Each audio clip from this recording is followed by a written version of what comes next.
नारियल का पानी पीने के बाद गौरी कहती है, बेटा ये तो नारियल खराब हो गया है, जाके इसको बाहर फेंको, ये ना हो के जरासीम लग जाए और इसके अंदर कीड़े ना पड़ जाए।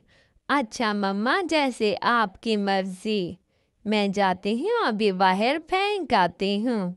ऐसे ही गौरी खुद ही चली जाती है डस्टबिन के पास नारियल फेंकने।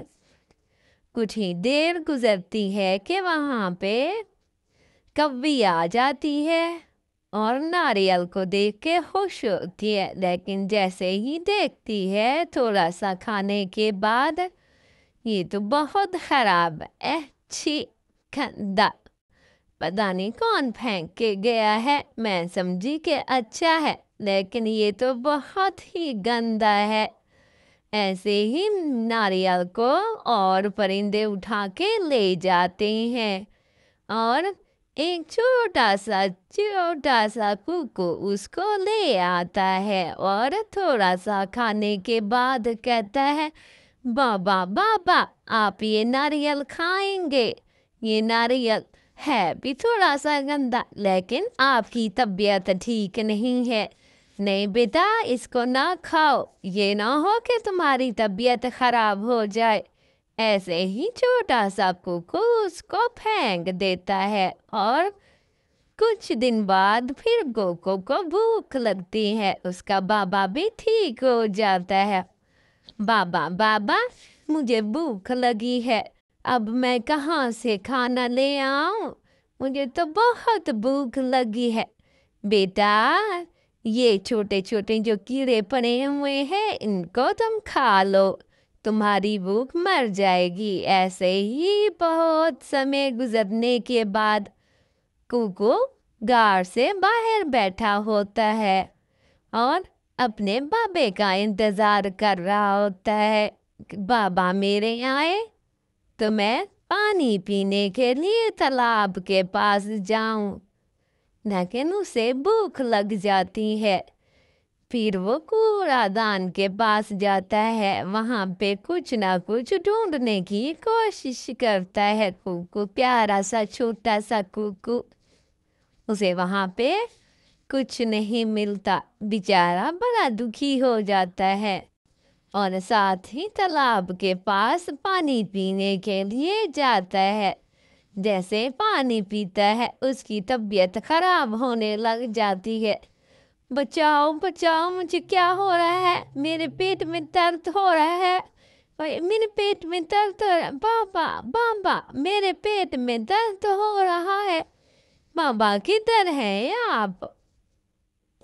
ये रहा सारा कुछ बोलने के बाद बहुत रो रहा होता है कुकू और दर्द से खा रहा होता है। कुछ देर गुजरने के बाद उसका बाबा ढूंढने लग जाता है कुकू को। मेरा कुकू किधर चला गया? मेरा बच्चा, कहाँ हो तुम?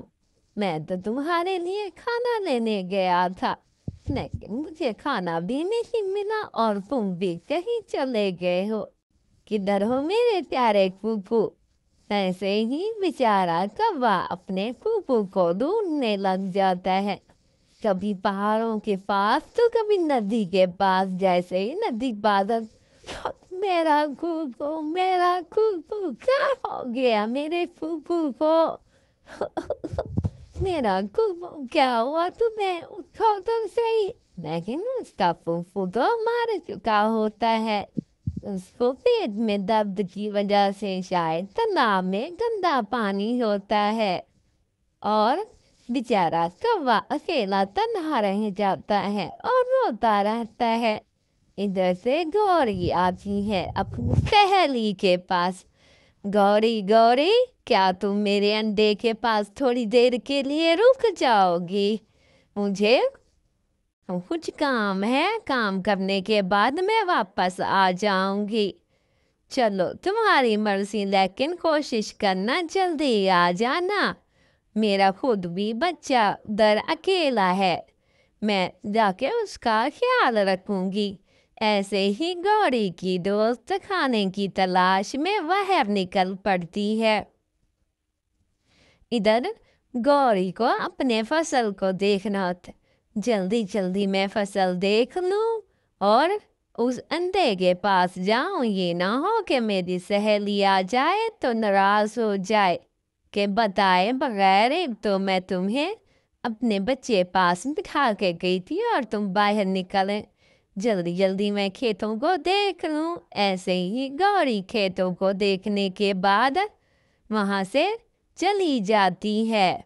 और इधर कल्लो का छोटा सा प्यारा सा बच्चा होता है, अपने भाई का ख्याल कर रहा था। मम्मा मम्मा ये भैया कब निकलेगा, मुझे तो बहुत इंतजार है, जल्दी भैया निकल आए। इधर से गौरी अपनी दोस्त के अंडे की हिफाजत कर रही होती है कि जाने कब आती है कब आती है। लेकिन इतनी देर के बाद वो नहीं आती तो वो वहाँ से चली जाती है कि बस आने वाली होगी, मैं अपने बच्चे पास तो जाऊं। इधर गौरी बेचारी अपना बच्चा अकेला छोड़ के आ जाती है और गौरी का बच्चा फुटबॉल के साथ छोटे से परिंदे अपने दोस्त के साथ खेल ही रहा होता है कि उसकी फुट बजा के अंडे को लग जाती है और अंडा वहीं पे टूट जाता है। लेकिन दोनों बच्चे डर जाते हैं, हो ये तो अंडा टूट गया, अंडा टूट गया, अब तुम्हारी मम्मा तो डांटेगी, गुस्सा करेगी, तुम बाहर नहीं चल सकते थे मेरे साथ, अब हम क्या करें, मम्मा भी डांटेगी हमें, मेरा भैया आने से पहले ही खत्म हो गया।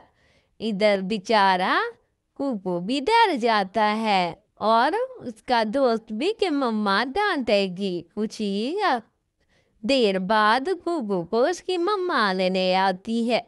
बेटा बेटा ये क्या किया तुमने अंडा तोड़ दिया है। अब गौरी तो कहेगी कि जानबूझ के तो नहीं मम्मा नहीं, हम तो खेल रहे थे और खेलते खेलते हमसे ये अंडा टूट गया, मैंने जानबूझ के नहीं तोड़ा मम्मा, नहीं तोड़ा। उसका बच्चा अंडे को वैसे ही रख के चला जाता है। इधर गौरी खेत में से दाने ले आती है और अपने बच्चे पास आ जाती है और खुश बड़ी होती है कि चलो मैं अपने बच्चे के पास तो आ गई, अब मैं अपने बच्चे का ख्याल रखूंगी। और ये दाने भी इकट्ठे करते जा रही हूँ। मौसम बहुत गंदा आने वाला है, लेकिन इधर भूखी की मम्मा को सुकून नहीं आता। जाके बुलाती है, गौरी बहन जरा इधर तो आना, किधर चली गई हो, मैंने आपसे बात करनी थी। क्या हुआ भाई, क्या हुआ मुझे बताओ तो सही। ये तुम्हारा अंडा जो है टूटा हुआ है। वो बड़ी परेशान हो जाती है और गौरी को बुलाने चल पड़ती है। गौरी जैसे ही आती है, गौरी बेचारी उदास हो जाती है और फूफू और उसकी मम्मा वहाँ से चले जाते हैं कि हमें डांट ना लगा दे। लेकिन अब कहते हैं कि जब गौरी आएगी तो हम वापस आ जाएंगे। ऐसे बेचारा फूफू डरा सहमा तालाब से पानी पीने के लिए आता है और वहाँ पे उसकी मम्मा आ जाती है और उसका दोस्त भी। देखो बेटा, चल के हम इसकी मम्मा से बात करते हैं, बहुत बुरी बात है, एक तो तुमने गलती की और उसको तुम छुपा रहे हो।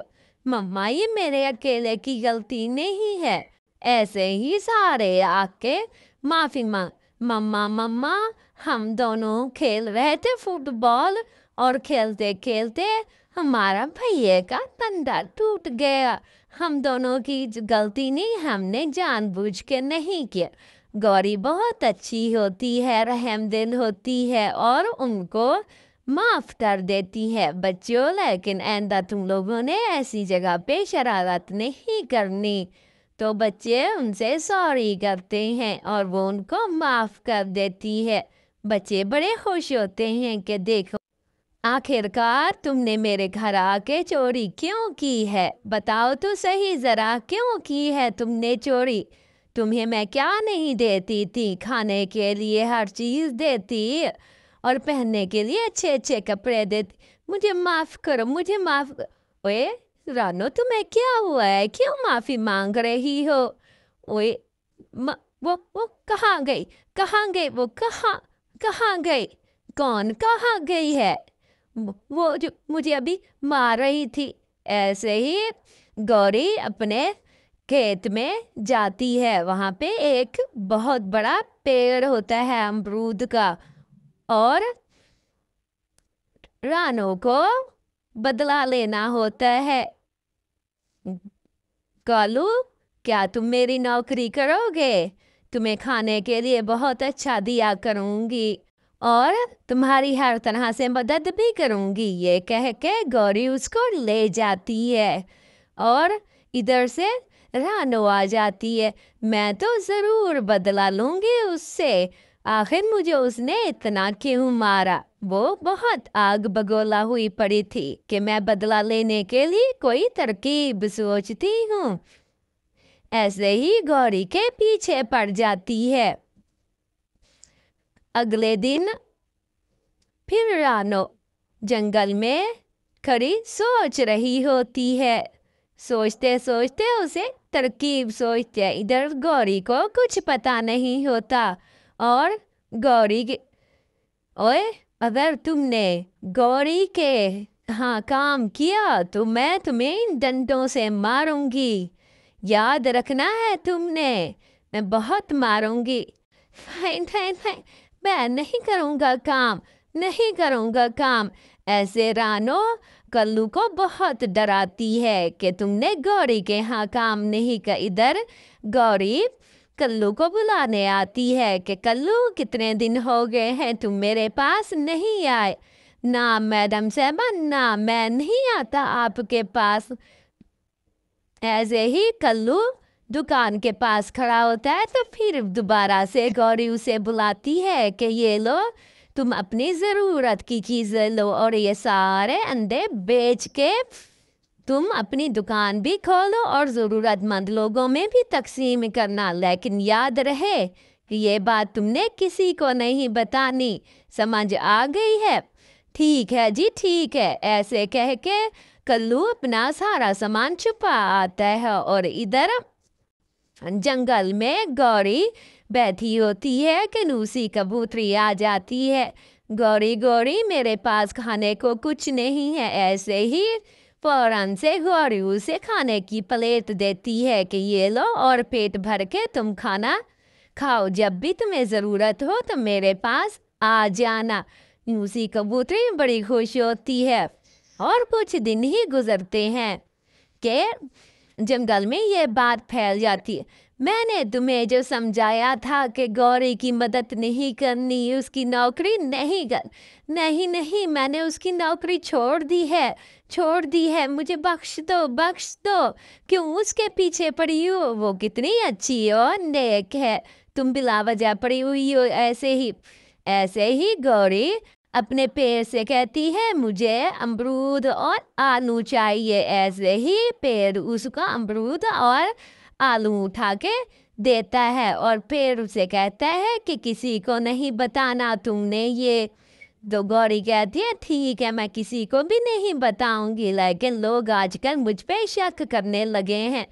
इसी शक की बुनियाद पे गौरी अपने खेतों में बैगन के पौधे लगा लेती है ताकि लोगों को शक ना हो कि इतने पैसे कहाँ से आ रहे हैं, ताकि बैगन बेच के लोगों को पता चले कि मेरे पास पैसे बैगन की वजह से है। गौरी ने ये तरकीब जितनी सोची होती है कि लोगों को मेरी असलियत पता ना चले। इधर बेचारा कल्लू भूखा मर रहा होता है कि गौरी उसे अमरूद काट के देती है। ये लो कल्लू, ये लो अमरूद, तुम खा लो। हाँ, और ये बात मैं तुम्हें बता रही हूँ, तुम्हें ये राज किसी को नहीं बताना कि मेरे पास ये सारा सामान कहाँ से आता है? लेकिन रानो मेरे पीछे पड़ी हुई है। ऐसे गौरी वहाँ से चल दी होती है और कल्लू अमरूद खाने लग जाता है। बेचारा रोता भी बहुत है।